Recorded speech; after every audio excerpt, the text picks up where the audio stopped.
دلاور ته د تانور او خلیلي غصه. تانور وایي د کرزي او غني معاونیت مې ونه منه، نو د طالبانو خو بیخي نه منم. دا چې نور یې څه ویلي جزئیات هم دې ویډیو کې وګورئ او چینل سبسکرایب کړئ.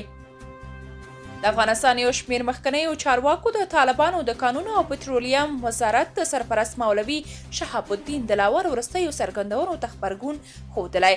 مولوي شهاب الدین دلاور پرون وویل چې نړیوال د دوی د حکومت د رسمیت پیژندلو لپاره د پخوانیو چارواکو یو 15 کسیز نوم لړ سپارلی او غوښتنه کوي چې هغوی د طالبانو په خپل حکومت کې شامل کړي.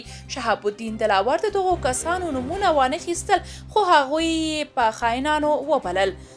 د بلخ پخوانی والي عطا محمد نور بیا طالبانو ته توند ګواښونه کړي او ویلي چې هغه د کرزي او غني معاونیت رد کړی و. له طالبانو خو بیخي څوکۍ نه غواړي. د نور په خبره ملا دلاور هسې خپل حکومت ته غره دی، ځکه د ده په خبره د حکومت د اصل میاشتې ورځې په پای ته رسیدو دي. عطا محمد نور له ډېر څه ویلو پرته ویلي چې که طالبان خبرو ته حاضر نشي د پرځولو لپاره به یې مبارزه وکړي. ویلي د ځپلو سیاست په افغانستان کې پایله نه ده لرلې او نه باید څوک د واک د انحصار په هڅه کې وي.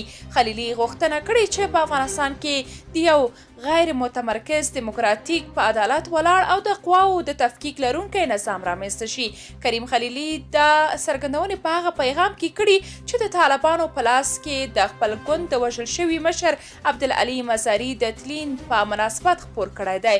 هغه په دغه پیغام کې د مزاري د تلین په نمانځل کېدو هم خفګان څرګند کړی دی.